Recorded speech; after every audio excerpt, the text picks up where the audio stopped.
Welcome back to the Man Advantage Rangers podcast, everyone. This is your host, Jamie. I have a special guest here today. His name is Ethan from New Jersey. We are just going to talk about some playoff scenarios. The Islanders just beat the Montreal Canadiens tonight. So we're just going to go over a few things here, and let's go.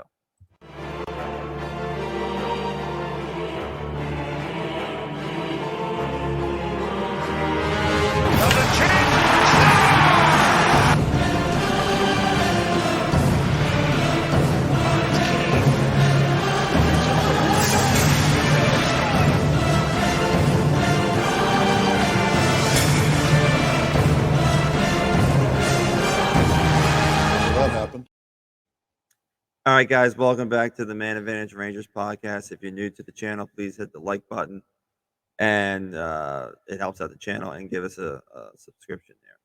With me tonight is Ethan from New Jersey, old friend, big Devils fan. So we are just going to start at the top. We just found out the Islanders are in.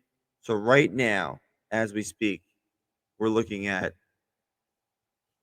Boston playing Florida. That could change. We've got Rangers, Devils. That could change. We've got Carolina and Florida. That could change. And then we have Toronto and Tampa. That is set in stone. So, Ethan, going into the playoffs, what are you looking for? First off, brother, what's up, man? So good to be here. Oh, thanks for coming by, man. Oh yeah. So what? So for the playoffs, gonna be really interesting. I hope what's gonna happen. Well, one can only hope that the Devils could seed one, but yet again, a Devil Ranger matchup would be so awesome.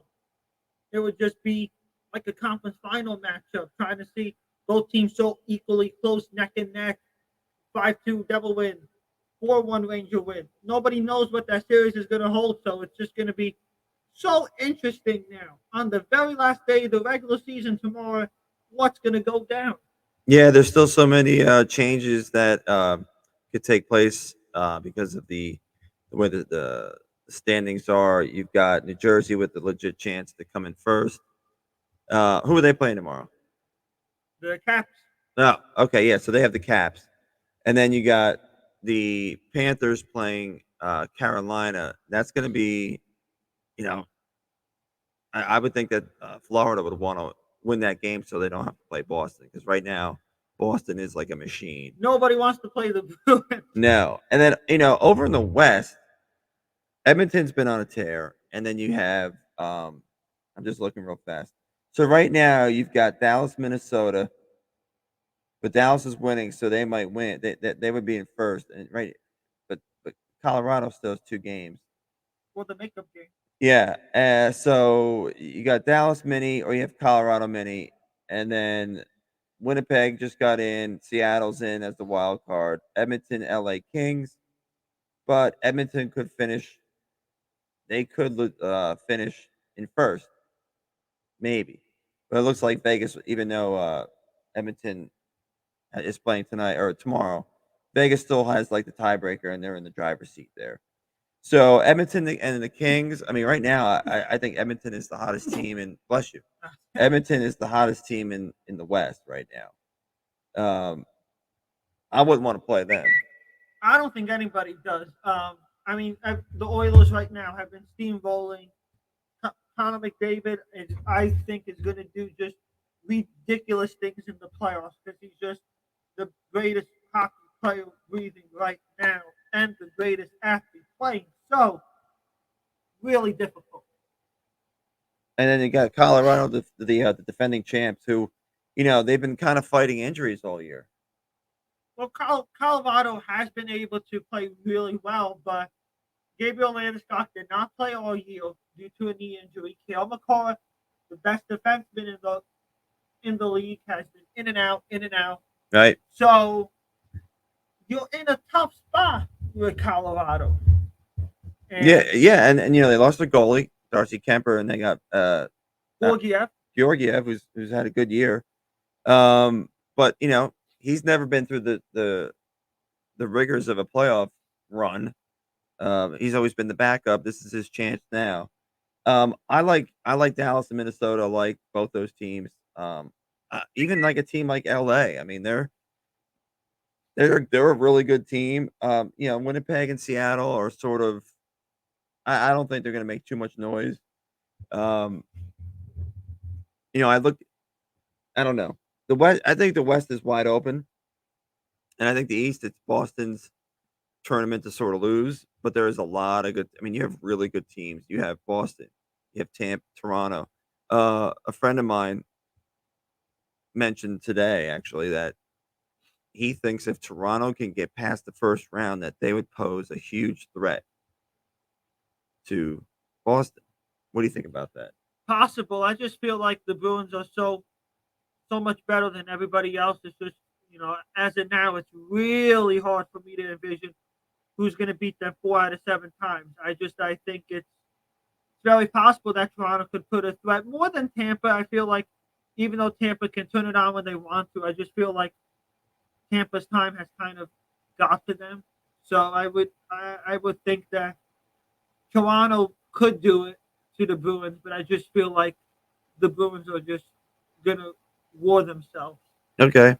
I also think a team like Carolina, if they could get out of the Metro side, I like the way they play. It really is just too bad that Svechnikov got hurt. He's a key player for them. Um, I think they could give them a run, but again, Boston's just so tough. But let's talk about the Rangers and the Devils if they did play. Let's just hypothetically say they play in the first round. The Devils have home ice. What would your prediction be? I would pick Devils in the full slate in 7. I just think flip the coin 50 times, and you know that it's either going to be Devils or Rangers. It's just I think I envision that series being close all the way. I see it being 7 games. No team is good enough to either sweep them. Devils aren't better than the Rangers to sweep them 4 straight times. The Rangers are not better to sweep the Devils 4 straight times. There are so many parodies. This is probably the best that these two in all these years have really been neck to neck. So I just feel like that series would be like a conference final type, just because of how equally close the teams are. It's just It kind of stinks that they would have to play so early. it does, and it's too bad the way that it's set up to be. But And you got the Devils right now. They're ranked third in the entire league, and then you have the Rangers who are ranked seventh in the league. let And me take a look. one of those two teams is going to be eliminated in the first round. Yeah, and it's kind of like puzzling because that should. And that's what the commissioner wants, and for the foreseeable future, that's what he's going to get. So And it's not really what I would want. I mean, I'm somebody who, and I know the players have, from multiple articles I've read, they want seedings more. They think seedings is more fair, and I myself am more of the fact about seedings. But if Commissioner Gary Bettman wants the interdivisional playoffs, yeah, that's what it's going to be. Now I'm going to go to the flip side. I'm going to, what's the most important thing in hockey? Goaltending. without a doubt, So I think the Rangers would have a big advantage in the goaltending department. I'm not trying to say Vanacek isn't good. Of course, he's good, but I think Igor is better. and I Um, totally agree there.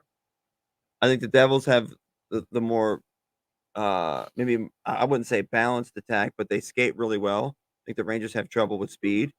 Um, but there's things that can neutralize that in the postseason. The game's a little slower as far as you can grind it out a little bit more. But the Rangers want to play fast too. So I kind of agree with you. I might say Rangers in 6, just because the Rangers will probably win that game. I don't think home ice means anything in this series. I really think in general, home ice doesn't mean as much as they used to. I would agree. I think in a series like this, it's just too much. Um, it's not like the old days where referees would give you calls. It's not like that at all. So I don't know. I would pick the Devils. I'm sorry, the Rangers in 6 games. Um, and if the Devils wound up winning the division, they would play the Islanders. The Islanders. I believe the Islanders. No, scratch that. They would play Florida. Sorry, my Mm, mistake. How would you feel about a Devils Florida series? not good. I just feel like I didn't like the way the Devils matched against Florida in the regular season. Matthew Tkachuk is a terrific player, has done really well in his first year in Florida, but I just think from what I saw in the 3 game regular season snippet that Florida is plays the depth or a better team when they play against the Devils. That would feel me. That would feel me a little, and I just don't want the Chuck going after Nico Hischier trying to fight him like he did at the end of that last game back on December 21st. So I'm a little fearful of that. But yet again, can the Devils pull it off? Absolutely. But I just am that worries me that Florida might be the winners. Well, listen, in the playoffs, you're playing good teams, so every team has good players. Um, the way I look at it again, goaltending. I think the Devils would have a big advantage because right now, Florida's goalie is Alex Lyon, and he's not proven anything. We're gonna go with him over Bob. I mean, he's getting them to where they are, so I think they would probably go stick with him. Um, also, I don't love Florida's defense. I think they're kind of weak there. They don't play disciplined. It's I don't know. They want to play run and gun, kind of like the Devils want to play run and gun. But the Devils, I think, would torch Florida and make them pay for their mistakes. You know what I'm saying? Puck management and that sort of thing. So I think the Devils would win that series probably in 5 or 6 games. But that's just my opinion. Um, but if the Devils wind up playing Florida, then that means the Rangers play Carolina. Which would be better. So this way, both teams could have a So well. they would both win a round Right. if they were to meet. Now, what do you think about the Carolina Hurricanes and the New York Rangers? That would be a good matchup. As of now, I would pick the Rangers to beat Carolina if that happens. I feel like going into that series, the Rangers are the better team. Carolina has been in a difficult spot throughout the last month, losing Andrei Svechnikov, not scoring as many goals. And we talk about just like the Devils, Jamie, Igor Shesterkin, Carolina, they're kind of fragile between Frederick Anderson and Antti Ranta. So that's going to be difficult. And Coach Rob Brindamore to decide a starting goalie. Well, one thing I'll say about Carolina is I love the style of hockey they play. They pressure the puck everywhere. They just throw pucks at the net. Um, and I just like the style, and it's heavy, it's fast, it's in your face, kind of like how Rod Brindamore used to play. I get what you say about the goaltending. They're definitely short with not having Svechnikov and Max Pacioretty. But Brent Burns has had a great year. They have Sebastian Aho. Look at Brett Burns at 38 years old. Marty Natchez has had a great year. Um, they've got Eric Stahl and Jesper Fast, guys that play Brady that. Shea, former Ranger. Brady Shea has had a great 18 year. goals. 18 goals. So Carolina possesses a huge challenge for anybody, really. So I just want to wrap it up here and we just wanted to touch base after the Islander game. Of course, things are not set in stone, so it's a little bit early. But Ethan's here only one night, so we had to get this in. We hope you guys enjoyed the show. Um, we'll be back for more. We're gonna do some live streams for the playoff games for the Rangers, and we'll have some recaps on the games as well. So, like I said, guys, hit that like button, subscribe to the channel. That'd be great. Hope you all have a great night. It's always great to be here, brother. Thank you. Oh, thanks for coming by. Have a good one. See ya.